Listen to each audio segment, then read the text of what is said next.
텔로미어라는 책에 보시면 이 텔로미어를 발표가 2009년도에 엘리자베스 블랙번 이 박사님 외 두 분이 뭐냐면 텔로미어를 발표를 하고 노벨상을 수상을 했는데 이 텔로미어가 염색체에 보시면 이렇게 이 염색체 끝단에 이렇게 코일 이거를 이제 텔로미어라고 이제 이분이 명명을 한 거죠. 그래서 생체식이라고도 합니다. 이게 50번 분열하면 더 이상 짧아져서 이제 세포의 수명이 다 했다라고 표현을 하는데 이 텔로미어를 유지시켜 줄 수 있는 물질을 거기에서 두 가지 큰 틀에서 이야기한 게 뭐냐면 코큐텐하고 오메가 3였어요. 그 다음에 또 이야기한 게 L-카르노신. L-카르노신이 어디 들어있냐면요, 로즈마리 추출물이에요. 여러분 그 뉴스스펜 자료 한번 찾아보실래요? 네, 로즈마리 들어있어요. 거기 보시면 두 장을 더 넘겨보시면요, 세 장, 세포의 수명 5번째 장에 있네요. 거기 보시면 로즈마리 플라워 9번 보이시죠? 그리고 카르노신산 밑에 있는데 이 L-카르노신 요게 그 뇌세포 요게 이제 L-카르노신이 이제 뇌세포로 가가지고 뇌에서 기억력, 주의력, 집중력 개선에 도움을 줄 수 있다라 그래가지고 로즈마리 추출물이 굉장히 대세가 된 거고요. 이 뭐냐면 코큐텐, 오메가 3, 카르노신 요런 물질들이 텔로미어를 연장시켜 준다 그래가지고 굉장히 화제가 된 적이 있어요. 그러면 여러분 뉴스스펜 안에 들어있는 코엔자임 Q10, 그 다음에 로즈마리 추출물, 오메가 3 이런 것들이 결론은 항노화에 도움을 주죠. 그러니까 텔로미어를 연장시켜 준다는 말은 항노화 뭐에 관련 있냐면 에이지 락에 관련 있는 거죠. 그러니까 항노화에 도움을 줄 수 있다라고 했기 때문에 여러분이 그 뭐냐면 에이지락 그 특허가 먼저 나온 게 아니라 뭐가 먼저 나왔냐면 이 텔로미어 특허가 먼저 나온 거예요. 2009년도에. 그러다 보니까 어떻게 보면 조금 아쉬움이 있어요. 에이지락으로도 충분히 노벨상 수상의 가치가 있는 거예요. 네. 이런 측면에서 보면 이해되셨죠? 이해 안 되세요? 네, 그래서 여러분이 고객하고 이야기하다 보면 뉴스스펜이 어느 정도로 좋냐라고 했을 때 아주 탁월한 식품이에요. 네. 저는 이 책을 보다가 텔로미어 연구를 하다가 엘리자 블랙번이 2009년도에 했다는 게 한참 유행해가지고 무슨 상관이 있지 그때 넘어갔는데 갑자기 뉴스스펜이라는 게 확 나오면서 뚜껑이 뒤집어진 적이 있죠. 그때 뭐냐면 진짜 임상이 많았어요. 뭐 당뇨 좋아진 사람, 고혈압 좋아지는 사람, 뭐 전립선, 뭐 난소암 좋아지는 사람, 모양 어마어마하게 많아가지고 제가 그 발견한 식품 중에 정말 탁월한 게 뉴스스펜이에요. 그게 뭐냐면요, 원리를 알면 감탄할 수밖에 없어요. 그 정도로 좋은 게 뉴스스펜이에요. 그래서 여러분이 뉴스스펜하고 알투는요, 고객한테 잠깐 여러분 하루에 커피 한 잔 아끼면 4,000원이면 31로 12만 원이죠. 두 잔을 아끼면 24만 원. 그러면 유스하고 알스케어는 먹을 수 있다는 결론이 나와요. 그러면 뭐라 목숨 걸고 유스하고 알투를 드셔요. 아셨죠? 자, 우리가 유스를 먹으면서는 염증이 없어지는 것 같고요. 그 다음에 알스케어를 먹으면서는 이게 부작용이 1시, 2시까지 잠이 잘 안 와요. 솔직히 얘기하면. 그러니까 고객 설득할 때 유스, 알투 이런 부분이 있잖아요. 텔로미어 책 사보면 거기 코큐텐, 오메가 3, 카르노신산 나와요. 그 밑줄 그어가지고 보여주시고, 그 다음에 그 아까 베닉스 2는 밑에 가시면 그 이렇게 심장 질환 이제 노 해가지고 산화질소 루이스 이그나르 박사가 한 거 그 책이 있거든요. 그거 두 가지 보여주시면 웬만하면 유스, 알투, 베닉스 이런 거는 정말 그 고객들한테 권하기 참 좋은 식품이거든요. 그러니까 방법을 좀 찾아보세요. 너무 식품 전달할 때 막 너무 어렵게들 가시니까 여러분 양자는요 굳이 안 찍어도 머릿속에 다 들어와 있어요.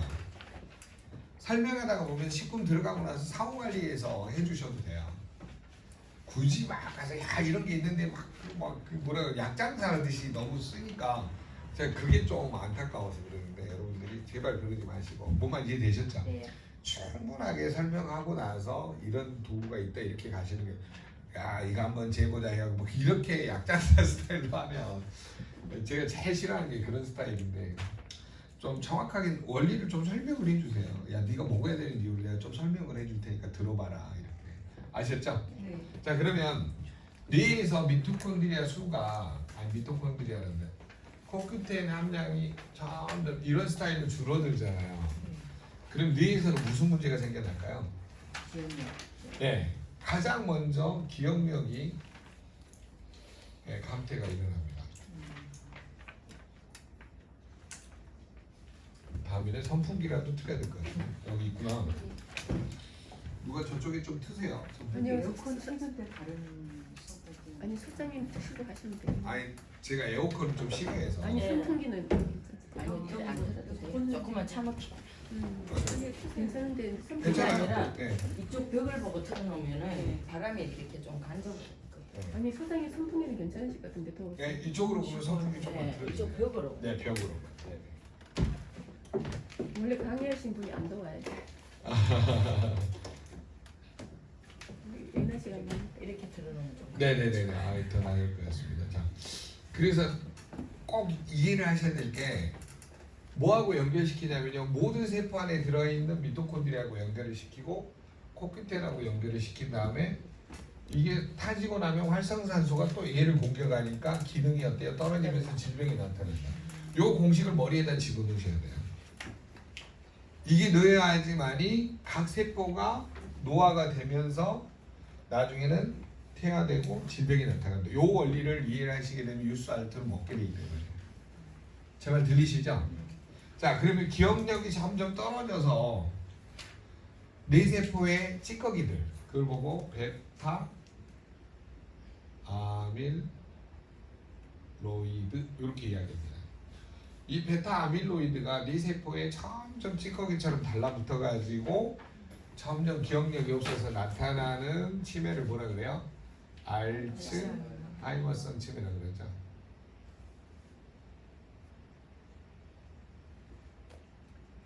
최근에 밝혀진 거는 베타 아밀로이드, 뭐 타우 단백질, 뭐 여러 가지 발견이 많이 돼 있죠. 뭐 알루미늄도 원인의 하나다라고 하는데 어찌됐든 이런 순서로 이제 가기 때문에 문제가 생기는 거죠. 그다음에 이제 뇌혈관이 자 뇌로 가는 혈관은 원래는 총 경동맥 이렇게 이야기합니다. 그래서 우리가 이 양쪽에 하나씩 있죠. 이렇게 양쪽에 흉쇄유돌근 있잖아요. 양쪽에 하나씩 있는데 이거는 모양이 어떻게 되어 있냐면요. 이렇게 Y자 모양으로 이렇게 펴집니다. 그래서 안쪽에 있으면 뇌경동맥, 바깥쪽에 있으면 외경동맥. 그래서 총 경동맥을 안쪽에 있냐 바깥쪽에 있냐 이렇게 이제 달라지는 거죠. 플랑크가 이런 찌꺼기 혈전이 여기에 이렇게 끼어 있거든요.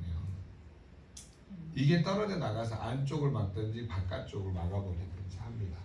그렇기 때문에 여러분이 이제 혈관성 치매를 이제 조심하셔야 돼요. 그래서 이렇게 진행이 되다가 뇌경색이나 뇌출혈에 의한 뭐가 되냐면 이제 혈관성 치매가 올 확률이 높죠. 혈관이 이제 딱딱해지면서 문제가 생겨나는 거죠. 그래서 이런 혈관성 치매를 또 의심을 해봐야 되기 때문에 굉장히 중요합니다. 그래서 코끝에 미치는 영향을 이렇게 이야기하시면서 이야기하시고요. 그러면 뇌에 치매에 가장 좋은 식품을 하나만 이야기를 해라 그러면은 뭐가 제일 좋을까요? 진코? 네, 바이오진코. 네. 바이오진코가 가장 좋은 영양소 중 하나입니다. 왜 그러냐면 이 베타 아밀로이드를 이렇게 줄여줄 수 있다는 논문 때문에 그렇습니다. 그렇기 때문에 바이오진코가 가장 좋고요. 그 다음에 또 하나를 꼽아라 그러면 뇌세포의 이 뭐냐면 50%가 필수 지방산이에요. 그래서 하버드 의대에서 이거를 조사를 해봤더니 여기에 필수 지방산 유효 성분이 DHA라는 거죠. 이 필수 지방산이 줄어들면 기억력 감퇴라든가 뭐 이런 것들이 오면서 치매가 올 수 있다라고 하는 이유가 여기 있는 거예요. 그러면 여러분 바이오진코 오메가3는 먹어야 될까요? 꼭 먹어야 될까요? 꼭 먹어야 됩니다. 그래서 엘리자베스 블랙번 박사가 그 텔로미어에 이야기하면서 오메가3를 주구장창 이야기하는 이유가 거기 있는 거예요. 모든 세포의 노화를 맞춰줄 수 있는. 근데 이게 어디 들어있어요? 유스스펜 안에 들어있다는 거죠. 근데 그런 측면에서 보면 굉장히 타고난 식품이 아마 유스스펜이 아니라.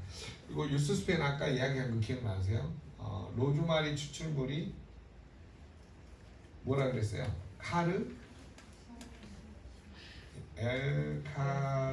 엘카르노신 또는 카르노신산 이렇게 이야기를 합니다. 요게 뇌로 가서 기억력, 주의력, 집중력 개선에 도움을 줄 수 있기 때문에 여러분들이 요 개념들을 좀 정리를 해두시면서 고객을 설득할 수 있으면 좋을 것 같습니다. 이해되셨죠? 네. 누가 올려주세요. 그 방에다가 찍으신 분들이 단체방에다가. 자, 그러면 간에는 어떤 영향을 미치냐면요. 간이 가장 중요한 역할을 하는 게 있어요. 자, 우리 몸에 간 세포에서 미토콘드리아의 이 뭐냐면 코엔자임 Q10 함량이 줄어들면 간의 가장 큰 문제는 해독 기능입니다.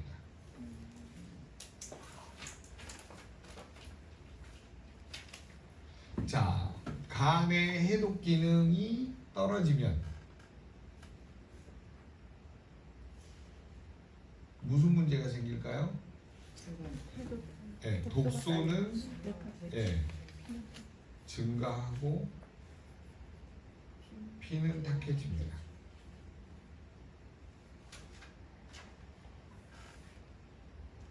여러분, 요게 참 신기한 거예요. 우리 몸은 이런 영양소들, 이게 효소지만 이게 태어날 때 가지고 태어난 항산의 효소지만 부족할 때는 영양소를 채워줘야 되거든요.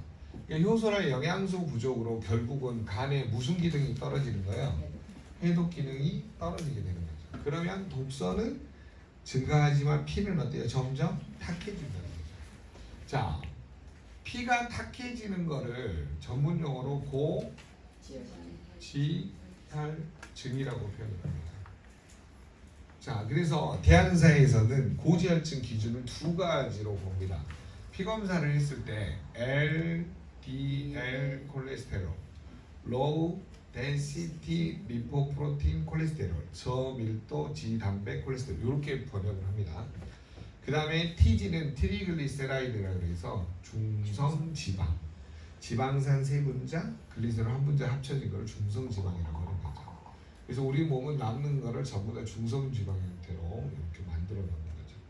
자, 이 두 가지가 과다하게 증가하기 시작을 하면 고지혈증이라고 그러고요. 그 다음에 이 기준선이 피검사를 했을 때 LDL 콜레스테롤은 130 이하이면 정상이고 160 이상이면 고지혈증으로 이야기를 하는 거죠.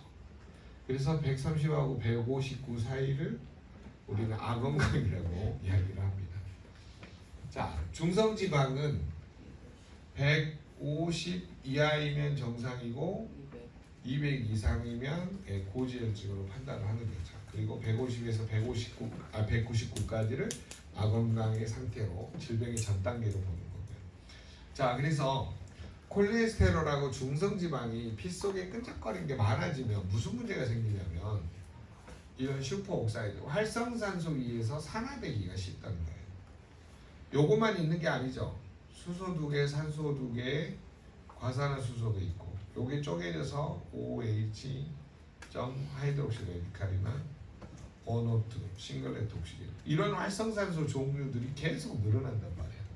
그래서 얘네들이 이걸 공격하는 거를 산화 스트레스라고 표현하는 거죠. 자, 그러면 여기에서 무슨 문제가 생겨나냐면 얘네들이 공격해버리면 얘네들이 뭘로 바뀌어요? 산화되니까 산화된 LDL 콜레스테롤로 바뀌어버리는 거죠. 산화가 됐다는 말은 뭐예요? 우리 몸에 좋은 물질이 아니고 나쁜 물질로 바뀌어버린 거죠. 그래서 변질이 됐다 해서 이물질이라고 표현을 하는 거죠. 이무기 동생 이물질. 네, 그렇게 생각을 해서. 그러면 우리 몸에서 내 몸이 아니고 다른 거라고 생각하면 우리 몸은 적군으로 생각을 해요. 그래서 얘네들을 누가 잡아먹냐면 우리 몸의 면역세포 중에 입이 큰 놈이 대식세포예요. 마크로파지라고 그러죠. 요 놈이 전부 잡아먹어요. 자, 그러면 요것도 산화되면 이름이 뭘로 바뀌냐면 과산화 지질로 바뀌어요. 자, 그러면 이 과산화 지질도 우리 몸에서는 내 몸에 필요한 물질이 아니고 뭐예요? 전혀 다른 이물질이에요. 그러니까 누가 또 잡아먹어요? 대식세포가 또 잡아먹는단 말이에요. 그럼 잡아먹어가지고 얘네들의 수명은 3일에서 20일이란 말이에요. 그러니까 죽을 때는 잔뜩 잡아먹고 배불러가지고 어디서 죽냐면 혈관의 벽에 림피세포에 이렇게 전부 발라놔요. 뭘 발라놓을까요? 시체들, 과산화 지질이나 콜레스테롤 이런 것들 다 여기다 뭐냐면 벽에다 붙여놓는단 말이에요. 그리고 자기도 여기서 죽게 돼요. 포말세포라고 해가지고 혈전 찌꺼기처럼 여기 달라붙게 되는 거죠. 자, 그렇게 되면 어떤 문제가 생길까요? 혈관이 점점 막히면서 좁아지겠죠. 그런데 여기에 이제 더 문제가 생기는 게 뭐냐면 지난번에 말했던 호모 시스테인의 문제가 생긴다는 거예요. 자, 호모시스테인은 피를 끈적거리게 하는 물질이에요. 요거는 메티오닌이라는 필수 아미노산, 음식에 있는 것들이 분해되면서 이렇게 생기는 거고, 요게 시스테인이라는 비필수 아미노산 이렇게 전환이 돼야 돼요. 그러다 보니까 이게 비타민 B6 다시 환원시켜주는 B9, B12 이런 비타민 B군이 호모시스테인의 농도를 낮춰줄 수 있다는 결론에 이르게 된 거예요. 그래서 호모시스테인을 낮춰주지 않으면 결국은 혈관이 점점 어때요? 때가 깨가지고 혈전이 더 달라붙으니까 더 좁아지겠죠. 그래서 이 호모시스테인을 낮춰줄 수 있는 B6, B9, B12를 꼭 먹어라라고 이야기를 해주는 거예요. 근데 고객들이 먹어요, 안 먹어요? 안 먹어요. 안 먹죠. 그러다 보니까 뭘로 죽어요?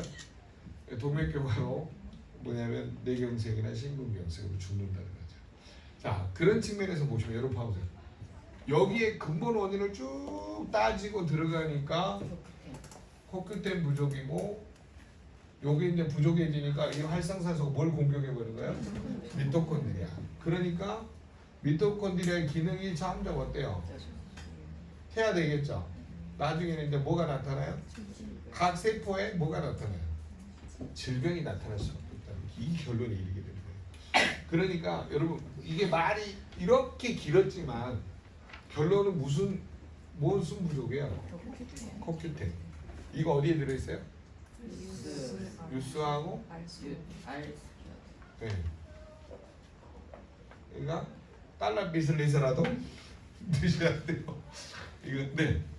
미국에는 코엔자인 어디? 미국에 네네. 파마넥스에 코엔자인 큐틴 따로 팔잖아요.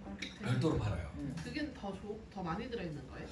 함량이 모르겠어요. 한 30ml 거기도 비슷할걸요. 근데 우리는 저기 뭐 지속에 다 들어가 있으니까. 단번에 들어가는 거기는 저 뭐죠? 바이탈리스트죠. 바이탈리티. 예. 그럼 바이탈리티는 알스페어드 뭐 하고 비슷해요? 코디맥스하고 분리돼 있어요.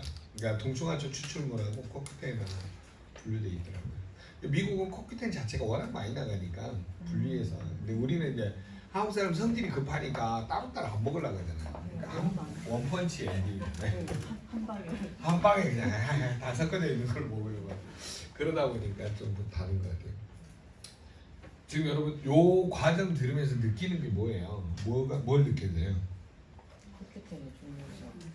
코큐텐은 우리 몸에서 뭐하고 똑같은 거예요? 어떻게 보면 생명하고 불쏘시개 또는 생명 또는 이게 부족해지면 모든 질병의 시작점이 된다는 거예요. 굉장히 중요해요. 그래서 미국에서 가장 많이 팔린 영양소 중에 하나가 바로 코큐텐이라는 거예요. 그래서 그런 부분을 조금만 이해를 하시게 되면 아 이게 너무너무 중요한 영양소구나. 그거를 한번 이런 식으로 풀어서는 아니지만 여러분이 고객하고 이야기를 하면 왜 중요한지가 연결돼요. 지금 제 말이 이제 조금씩 들리시죠? 네. 예. 안 들리신 분은 대답 안 하신 분들은 안 들리는 거예요. 자, 그러면 이제 또 무슨 문제가 생기냐? 신장은 여러분이 좀 이해를 하셔야 되는 게 신장은 뭐하고 같냐면 정수기 필터하고 같아요. 자, 여러분 정수기 필터가 같다는 말은 그만큼 신장이 하는 일이 많다는 거예요. 모든 피를 전부 어디서 걸린다는 거예요? 신장에서 걸려요. 그래서 신장을 걸리는 이 이렇게 보호막 주머니 안에 들어있는 신동맥, 신정맥 이런 거를 뭐라 그러냐면 사구체라고 이야기를 합니다. 자, 그러면 이 사구체가 60% 정도 있잖아요. 막히면 병원에서 무슨 진단을 하냐면 신부전증이라고 이야기를 하는 거죠. 자, 신부전증이 계속 진행이 되면 이제 70%, 80%, 90% 막히면 이제 뭐라 그러냐면 신장 투석, 이제 투석을 못 하죠. 이제 점점 이제 이때부터 보통 신장 투석 하다가 아예 막히면 나중에 신장 이식으로 이제 가는 거죠. 근데 운이 좋아서 가면 좋은데 대부분 이렇게 이제 죽는 경우가 많죠. 너무 불쌍하더라고요. 하루는 병원에, 하루는 집에 이렇게 계시더라고요. 하루 좀 쉬고 나면 그 다음날 또 죽고 하루 쉬고 나면 죽고 네. 엄청 힘들어. 제 친구가 뭐라고 하는지 아세요? 내가 왜 태어났는지 모르겠더라고요. 너무 고통스러우니까. 예, 사람이라는 게 어느 정도 적당하면 좋은데 너무 힘든 것 같아요. 자, 그러면 여러분 신장에서는요 꼭 알아두셔야 될 게 있어요. 거기 보시면 신장의 요산, 요소, 그 다음에 단백력 이런 개념이에요.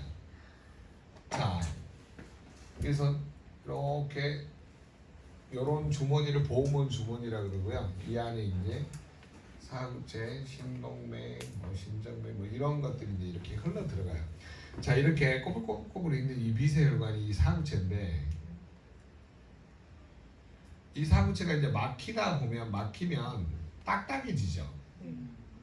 그래서 여기가 빵 하고 구멍이 뚫리면 혈액을 걸르다가 이 안에 있는 단백질, 적혈구, 알부민, 글로불린 이런 거는 다 단백질이에요. 단백질 구조로 돼 있어요. 이런 단백질이 소변으로 빠져나오는 질병을 단백뇨라고 해요. 요게 시작이 됩니다. 그래서 이제 문제가 시작이 되는 거죠. 고객한테 설득을 하실 때 그러면 양자상에서 플러스 1, 플러스 2, 플러스 3 이렇게 늘어난단 말이에요. 늘어났다는 말은 내가 점점 사구체가 막혀가고 있다. 질병이 아니고. 여러분 양자는 질병을 갖다가 악건강을 이야기해 주는 거예요. 지금 네가 예방하지 않으면 지금부터 관리하고 예방하지 않으면 나중에 뭘로 고생할 수 있다는 거예요? 예. 뭐냐면 신부전증으로 고생할 수가 있으니까 지금부터 관리하고 예방을 해라. 그 이야기를 해주셔야 된다. 제 말 동의하시죠? 네. 그 다음에 그 위에 보시면 포인트가 또 하나 뭐가 있냐면 번 지수라 해서 자 BUN 지수가 있어요. 블러드 유린 뭐냐면 N이 뭐냐면 질서예요. 그러니까 요거를 혈중 요소 질소 지수 요렇게 번역을 합니다. 혈중 요소 질소 지수. 자, 그러면 우리가 무슨 메커니즘을 이해를 하셔야 되냐면 우리 몸에 단백질이 분해가 되면요 암모니아하고 아미노산이라는 형태로 분해가 돼요. 자, 이건 암모니아는 독소죠. 아미노산은 뭐예요? 양소요. 예. 자, 우리가 양자를 재보시다 보면 이 암모니아가 간 문맥을 타고 간으로 이동을 합니다. 간으로 이동해서 뭘로 전환이 되냐면요 요소로 전환이 돼요. 그러면 요소는 이제 신장에서 방광으로, 방광에서 소변으로 이렇게 빠져나가는 공식의 문제가 생겨난 경우, 즉 무슨 말이냐면 암모니아가 요소로 전환이 안 되니까 이 혈액 안에 있는 요소, 질소, 지수 이런 암모니아 찌꺼기들이 뇌로 가가지고 간성 혼수를 일으키는 거죠. 그러니까 헬레해가지고 이렇게 이제 바뀌어지는 현상들이 나타나기 시작을 합니다. 자, 그러면 암모니아를 요소로 바뀌어줄 때 나중에 이제 여러분 전문 용어인데 알 필요는 없는데요. 아르기나제라는 효소가 필요하고 이거를 도와주는 조효소가 망간이라는 게 필요해요. 그래서 미네랄이 부족하면 우리 몸은요 전부 효소들이 작동을 안 합니다. 자, 그래서 이 혈중 요소 지수가 오른쪽으로 점점 늘어나면 피가 점점 어때요? 탁해 돼요. 그래서 간성 혼수가 나중에 일어나게 되면 푹 쓰러지게 되는 거죠. 그래서 뭐냐면 지금부터 관리하고 예방을 해라라고 이렇게 이야기를 해주시면 되시겠습니다. 그 다음에 이제 신장에서 알아두셔야 될 단어 중에 하나가 또 뭐냐면 요산이에요. 자, 우리 몸에 요산이 어떻게 생기냐면요. 가장 많이 생기는 음식에서는 등푸른 생선. 자, 등푸른 생선이 분해가 되면 이 중에 이 안에 들어있는 핵산 DNA, RNA가 분해되면서 뭘로 바뀌냐면 요 산으로 바뀌어요. 핵산이 요 산으로 바뀌기 때문에 가장 문제가 돼요. 그러면 요산이 왜 문제냐? 이게 전자현미경으로 보면 어떻게 생기냐면 바늘 모양의 결정체예요. 바늘 모양의 결정체. 여러분 바늘 모양의 결정체란 말을 뒤집어 보세요. 그만큼 어때요? 날카롭다는 뜻이죠. 그러면 어디에 잘 박혀 있을까요? 관절 사이. 관절하고 관절 사이에 그런데 잘 박혀 있다 이 말이에요. 그러니까 관절하고 관절 사이에 박히면 어때? 붓겠죠. 그래서 주로 엄지발가락 쪽이가 이렇게 많이 이렇게 부어 있는 분들이 많아요. 그래서 대부분이 이 요산이 오신 분들은 바람만 불어도 아프다 그래가지고 이걸 보고 뭐라 그러냐면 통이라고 해요. 진짜 미치고 홀짝 뺄 일이에요. 너무 아파요 통풍. 걸려보셨어요? 네? 걸려보셨어요? 아니 제 주변에 가까우신 분이 통풍을 너무 고생하셔가지고. 남자들이 특히 많이 오고. 네네. 술하고 이런 것도 영향이 있잖아요. 술도 영향이 있죠. 특히 맥주 좋아하시는 분들은 고기. 이 요산이 많이 또 위험하거든요. 고기. 고기하고 뭐 술 뭐 이런 것들이 또 그다음에 이제 건강이 급격히 안 좋아져도 내 몸에 있는 핵산이 분해되면서도 생겨납니다. 자, 그러면 통풍에 대해서는 뭘 좀 알아두시는 게 좋냐면요. 요게 통풍이 가장 위험한 게 뭐냐면 온몸이 부어요. 관절 마디마디 발끝에 다 붓기 때문에. 그래서 이게 혈액 검사를 해보면 8.0이거든요. 요산 수치가 8.0 이상이 되면 병원에서는 통풍성 관절염입니다 라고 하는 거죠. 통풍성 관절염. 그래서 통풍은 일반 증상이 아니고 관절염이다라는 걸 꼭 알아두세요. 자, 그러면 우리가 위험인자가 요산에 의해서 발생하는 관절염이라고 해서 통풍성 관절염 이렇게 분류를 하는 겁니다. 분류를 할 때. 그 다음에 우리 그 관절에 연골이 찢어지거나 닳아져서 생겨나면 나중에 뭐예요? 퇴행성 관절염이 돼가는 거고요. 그 다음에 이제 제일 중요한 거, 내 몸의 항체가 나를 지켜주지 못하고 이것들이 뭐냐면 뼈를 공격해서 나타나는 거고요. 류마티스, 디스 관절염 이렇게 이야기하는 거죠. 그래서 이런 증상들이 끊임없이 나타나기 때문에 우리 몸은 정말 코엔자임 Q10이 떨어지지 않도록 관리하는 게 얼마나 중요한지를 여러분이 꼭 알아두시고 굉장히 중요한 하나의 춤이다라고 보시면 됩니다. 통풍성 관절염은 뭐가 좋아?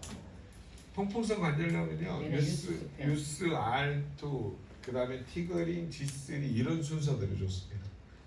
네, 이렇게 이제 보시면 되고요.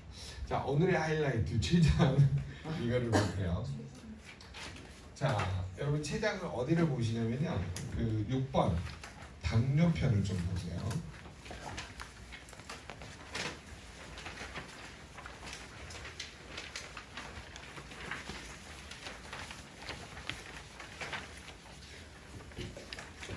자, 당뇨에서 제일 중요한 부분은요 탄수화물이에요. 적어놓으세요. 당뇨부터 포도당이 소변으로 빠져나오는 질병을 뭐라 그래요? 당뇨라고 합니다. 당뇨. 그런데 포도당은 뭐의 에너지원이에요? 세포의 에너지원이에요. 뭐의 에너지원이라고요? 6번 찾으셨죠? 네. 자, 그러면 이제 말을 만들어 보게요. 세포의 에너지원인 포도당이 소변으로 빠져나오는 질병을 뭐라 그래요? 당뇨라고 합니다. 자, 탄수화물은 뭘 보고 탄수화물이라고 그래요? 탄소, 수소, 산소 화합물을 탄수화물이라고 그러죠. 우리가 주변에 보는 뭐 빵, 떡, 뭐 이런 것도 다 포함이 되는 거죠. 어떤 분은 자기는 탄수화물을 전혀 안 먹는데요. 그러니까 뭐 드세요? 그랬더니 자기는 과자만 먹는데요. 과자만 먹는 과자도 탄수화물입니다. 네, 놀래가지고 탄수화물 전혀 안 먹는다 했더니 과자만 먹는데요. 네, 생각하기 나름인 것 같아요.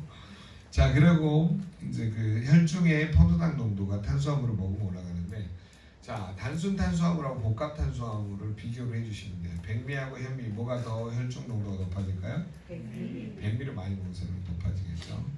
자, 그 다음에 고구마하고 감자. 네, 감자가 더 높죠. 감자가 당 지수가 고구마가 더 낮대요. 파스타하고 라면. 똑같지 않아요? 라면이 더 높아요. 당 지수가. 네, 혈당이 확 올라가는 거 있잖아요. 당 지수. 혈당이 갑자기 높아지면 부작용이 피가 탁해지고 끈끈해져요. 자, 그래서 제일 중요한 게 뭐냐면 이제 췌장이 어디에 붙어 있는지를 아셔야 돼요. 췌장은 어디에 붙어 있어요? 네, 뭐죠? 바로 우리 위 아래 12장하고 췌장하고 이렇게 밑에 붙어 있습니다. 보이시죠? 네. 자, 그러면 거기 보시면 총담관이라고 보이시죠? 그 위에는 이제 담낭이라고도 하고 성계라고 하는 것이 12장하고 췌장하고 그 사이가 연결이 되어 있습니다. 그래서 그걸 알아두시면 되고요. 그럼 췌장을 쫙뚝 잘라가지고 전자현미경으로 봤더니 그런 보면 난기를 한섬 옆에 보이시죠 그림? 네, 그런 것들이 엄청 많이 있다는 걸 발견하게 된 거죠. 자, 가운데 있는 거를 섬이라고 했는데 왜 섬이라고 했냐면 난기를 한스란 사람이 발견한 건데 여기에 뇌분비선 호르몬이 나온다는 거를 알게 된대요.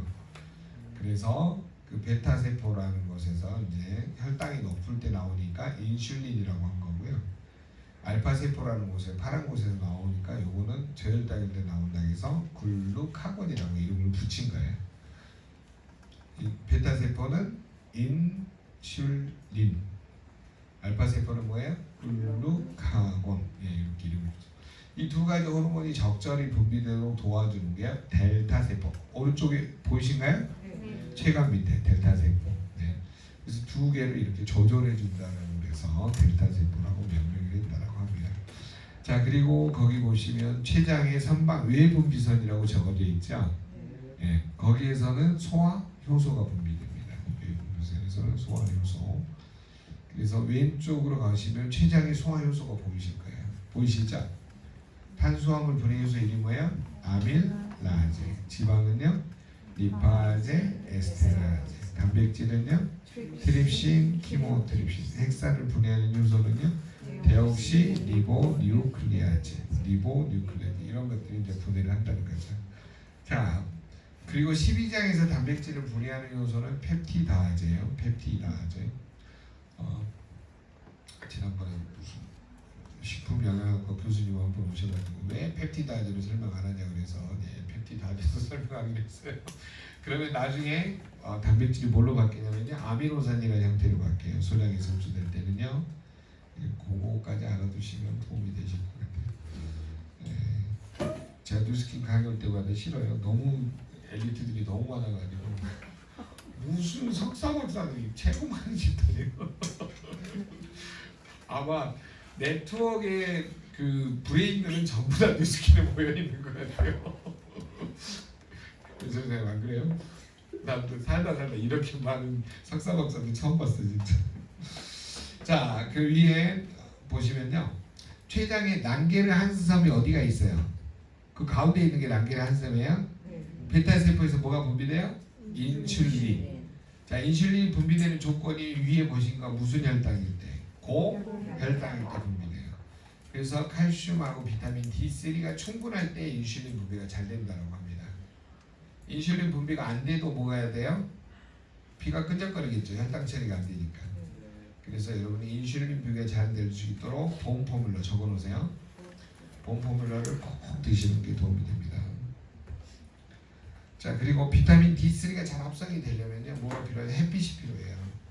낮에 한 5분에서 10분 최소, 많이 쬐시려면 한 20분 정도는 햇빛을 좀 충분히 쏘이세요. 그게 좋아요. 자, 인슐린이 이동할 때는 뭐가 필요해요? 아연과 마그네슘이 필요해요. 아연하고 마그네슘.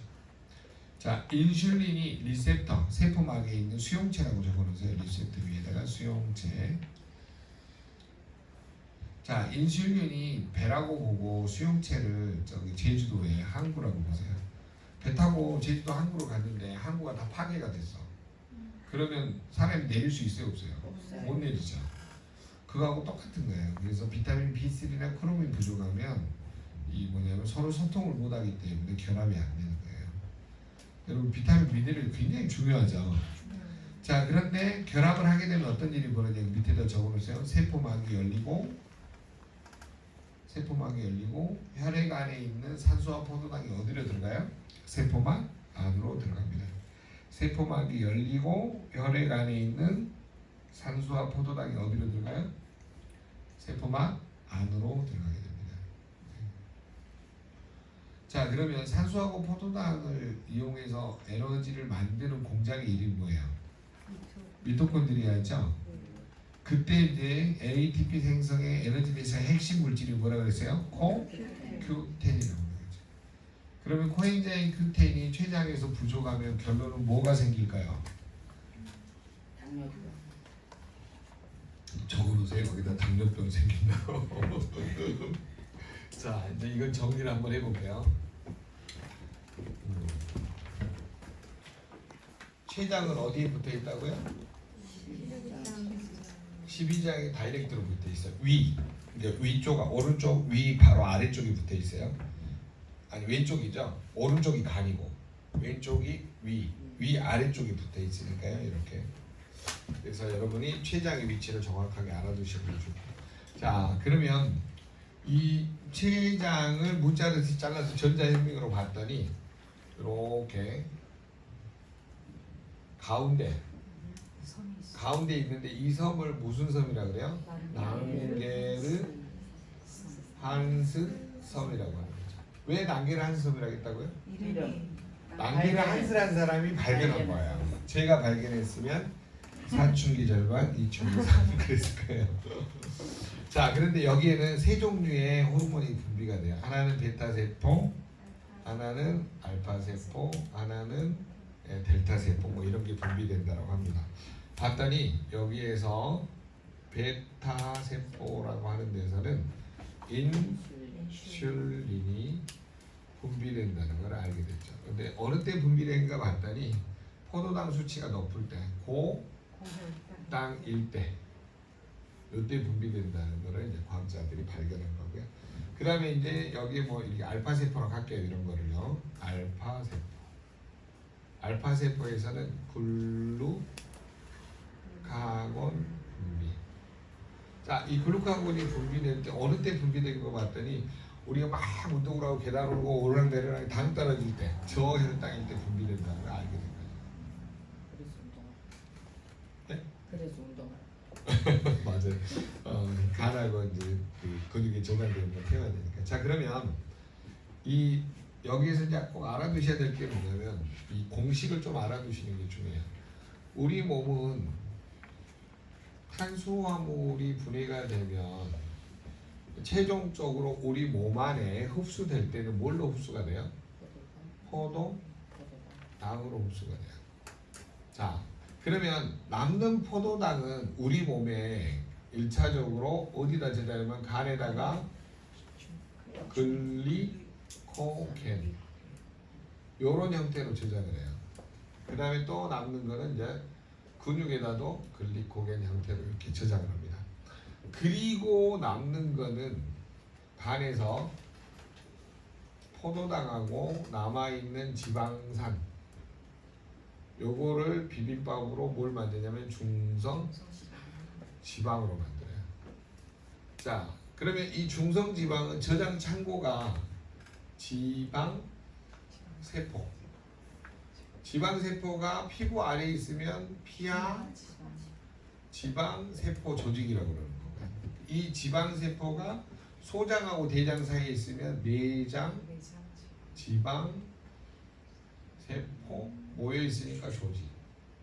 이런 식으로 분류를 하는 거죠. 자 그런 측면에서 보시면 우리 몸은 결국은 남아 있는 거는 전부 다 어디다 저장을 해요? 지방 세포에다가. 이 지방 세포에 저장을 하기 때문에 문제가 뭐냐면 지방 세포에 중성 지방이 많아지면 좋은 물질이 나와요, 나쁜 물질이 나와요. 해로운 물질이 분비된다 이 말이에요. 그러니까 다이어트를 하지 않으면 무슨 문제가 생기냐면 당뇨, 고혈압, 고지혈증, 동맥경화 이게 이름만 다르지 다 같은 말이에요. 네. 그래서 우리가 가장 중요한 것 중에 하나가 뭐냐면 탄수화물 과다 중독자들은 결국은 나중에 뭘로 가요? 당뇨, 고혈압, 고지혈증, 동맥경화로 간다는 결론에 이르게 되는 거죠. 자, 그러면 여러분 여기서 이제 정리하셔야 될 게 있어요. 포도당을 간하고 근육에 저장돼 있다가 저혈당이 되면 빼서 써야 되잖아요. 그러면 저혈당일 때 뭐가 분비돼요? 글루카곤. 그래서 간에 저장돼 있는 포도당을 쪼개면 글리코겐을 쪼개면 뭐가 돼요?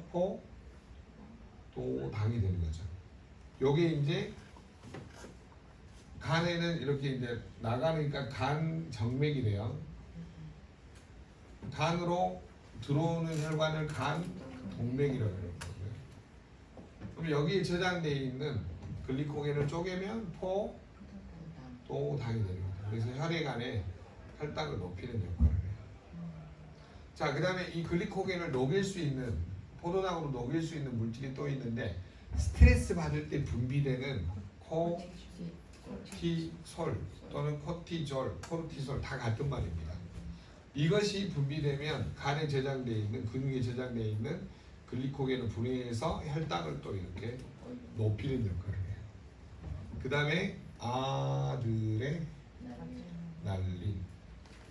그 다음에 노르아드레날린 이런 것들이 스트레스 받을 때 분비가 되거든요. 그러면 간하고 근육이 저장되어 있는 글리코겐을 녹여서 뭘 높이는 거예요? 포도당. 포도당이 많아져야지만 이 근육에서 힘을 끌어다 쓸 수가 있거든요. 자, 제가 지금 무슨 이야기 하려고 하냐면 스트레스를 받아도 포도당 수치가 높아지죠. 그 다음에 너무 안 먹어도 또 갑자기 너무 과다하게 설탕이나 달달한 걸 먹어도 높아지죠. 식습관, 생활습관이 나빠지면 당뇨로 걸려요. 그 다음에 제일 중요한 거 비타민, 미네랄, 코크텐 부족으로 뭐에 걸려요? 당뇨에 걸려요. 여러분 이 세 가지 타입을 다 이해를 하려면 좀 공부는 해야 되겠지만 오늘은 반복적으로 들으세요. 왜냐하면 당뇨가 굉장히 어렵기 때문에. 자, 이제 잘 들으세요. 여기에 여러분 이제 마지막 다 와주셨어요. 췌장에서 가장 중요한 건 뭐냐면 고혈당일 때 뭐가 분비된다고요? 인슐린이 분비된다. 무슨 혈당일 때? 고혈당일 때. 그거만 일단 외우세요. 다른 거는 다 잊어버리시더라도 요것만 일단 먼저 외우세요. 고혈당일 때 인슐린이 분비된다. 그러면 분비되려고 할 때 누가 뒤쪽에서 확 밀어줘야 되잖아요. 잘 나가라고 인슐린 잘 가라. 그게 뭐예요? 칼슘하고 비타민 D3다 이 말이에요. 그래서 여러분 당뇨 환자들은 햇빛 자주 쏘이셔야 돼요. 안 쏘이면 비타민 D3 잘 안 만들어요. 피부 아래에 있는 콜레스테롤 녹여서 만든 게 비타민 D3예요. 자, 그러면 요게 인슐린이 이제 분비가 되면 이동을 해야 되겠죠. 네. 이동할 때 어린아이들을 아마추어라 그러잖아요. 그때 아연하고 마그네슘이 필요해요. 얘네들 아마추어잖아요. 네. 자, 그러면 이제 얘네들이 어디로 이동하냐면 혈관을 타고 이동하다가 조직 세포에서 이 Y자 모양의 당사슬이 자기 머리카락만큼이나 붙어 있어요. 촘촘하게. 제가 지금 띄엄띄엄 그려서 그러죠. 촘촘하게 붙어 있어요. 자, 그러면 인슐린의 모양이 이렇게 생겼다라고 한번 가정을 해볼게요. 요놈하고 요놈하고 이렇게 달라붙으려고 하는데 여기에 B3하고 크롬이 부족해. 그러니까 와이파이가 끊겨. 근데 여기는 계속 와이파이를 보내는데 인슐린이 와서 탁 달라붙어. 여기도 탁 달라붙어. 그랬더니 여기가 뭐가 열려요? 세포막이 열려. 그러니까 인슐린하고 수용체하고는 무조건 결합을 해야지만 뭐가 열려요? 세포막이 열려. 그러면 여기 옆에는 혈관이잖아요. 혈관 안에 혈액 안에 뭐가 들어있어요? 산소와 포도당이 들어있죠. 이 산소하고 포도당이 이제 어디로 들어가요? 조직세포 안으로 들어가는 거죠. 그러면 산소하고 포도당을 태워서 미토콘드리아에서 뭘 만든다 그랬어요? 예, 여기서 아데노신 3인산 ATP랑 에너지를 만들어낸다 그랬어요. 그러면 이때 산소하고 포도당을 태우려고 하면 뭐가 필요하다 그랬어요? 코큐텐이 필요하다. 여러분 코엔자임 Q10이 얼마나 중요한지 이해되셨죠? 코엔자임 Q10은 태어날 때 가지고 태어나고 나이가 들면서 줄어들어요. 줄어든 만큼 채워주지 않으면 세포가 노화되고 태화되면서 뭐가 나타나요? 질병이 나타난다는 거예요. 제 말 이해되시죠? 그러면 여러분이 코큐텐이 들어있는 유스나 아이스케어들은 띄엄띄엄 먹어야 될까요? 평생 먹어야 될까요? 평생 먹어야 되겠죠. 그러면 사업이 잘 될까요? 되다가 말까요? 잘 돼요. 잘 되겠죠. 그러니까 여러분은 뭘 알려야 돼요? 가가지고 왜 먹어야 되는지. 누가 이야기하셨어요? 야, 빙고. 와인을 이야기하셔요. 네가 왜 먹어야 되는지를 설명을 해요. 근데 우리는 뭐 하냐면 가서 판단 말이에요. 내가 뒷골 딱 들었어요. 제가 제발 하지 말아요. 그래요. 제가 오늘도 저녁에 아마 저 미팅 있는데 가보면 옆에서 일단 팔고 있는 거야. 짜증나요. 반드시 왜 먹어야 되는지를 이야기하셔야 된다니까. 팔지 말고. 이해되셨어요? 요즘 제일 초보들이 어떻게 해요? 대부분.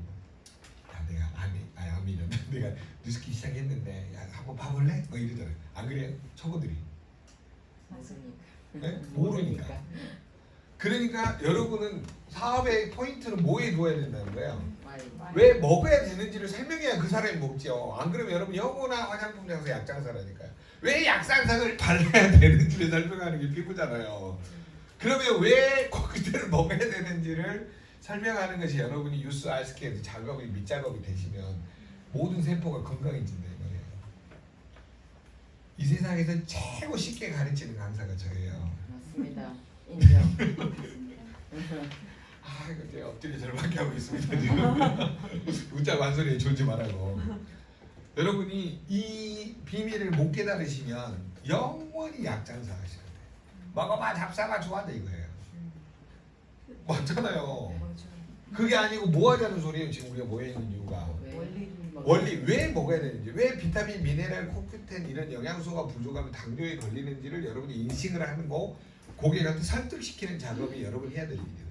그러면 이 키를 쥐고 있는 산소하고 포도당을 태워서 ATP를 만든 키를 쥐고 있는 게 뭐예요? 코큐텐이라는 거예요. 그러니까 여기서 안 타지니까 도로 들어갔다가 나와가지고 요 포도당이 소변을 통해서 빠져나온 질병이 뭐예요? 당뇨는. 이해되셨죠? 그래서 우리는 유스스펜 아이스케어들을 먹어야 돼요? 꼭 먹어야 돼요? 꼭 드셔야 된다 이 말이에요. 그래서 고객한테 먹어야 되는 Y를 이렇게 전달하시는 것이 여러분한테 도움을 줄 수 있다라고 하는 겁니다. 자, 오늘 강의의 가장 핵심 포인트는 뭐냐면요. 아까 맨 처음에 설명했던 항산화 요소하고 조요소. 이게 부족해지면 내 몸에 뭐가 늘어요? 활성산소가 증가해요. 그러면 세포에 염증, 기양, 암이 많아진다. 요 포인트를 전달하는 거하고, 자, 그다음에 두 가지 포인트는 뭐냐면 몸의 가장 중요한 영양소 중에 코엔자임 Q10이 부족해지면 어떻게 돼요? 모든 세포가 어떻게 돼요? 대화되고 자, 그러면 코큐텐의 특성부터 설명할게요. 태어날 때 가지고 가지고 태어난다. 두 번째 뭐예요? 나이가 들면서 점점 줄어든다. 세 번째 특징이 뭐예요? 줄어든 만큼 보충해 줘야 된다. 결론 안 먹으면 어떻게 돼요? 모든 세포가 점점 노화되고 퇴화되면서 질병이 시작된다 이 말이에요.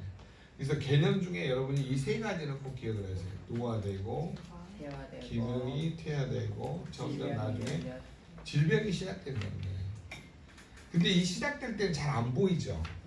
깊어지면 나중에 각각의 질병이 생겨야 안 생겨요? 생긴다. 여러분 제일 불행한 게 당뇨예요. 당뇨 생기면 이제 여러분 혈관이 다 썩어서 죽어요. 끈적거리는 게 다 달라붙어버리고 신경이 다 말라버리잖아요. 그럼 당뇨에는 처음에 어쨌든 TR부터 먼저 시켰다가 TR 그렇죠. TR 시키고 영양소로 본 거예요. 유수하고 기본. 아이스키어드 딱 네. 끝. 네, 게임 끝입니다. 그래서 여러분이 왜 해야 되는지를 정확하게, 그리고 3개월만 고생해서 당뇨, 고혈압, 동맥경화가 벗어날 수 있다면 해야 돼요? 꼭 해야 돼요? 꼭 해야 돼요. 꼭 해야 되겠죠. 안 하면 죽어요. 자기 손에. 자기 손에다. 자, 그래서 고객한테 Y를 전달하는 사업이 식품 사업인 거를 잘 전달을 해주시고, 이거를 반복적으로 공부해서 내 거를 만드는 게 중요합니다. 이해되셨죠? 네.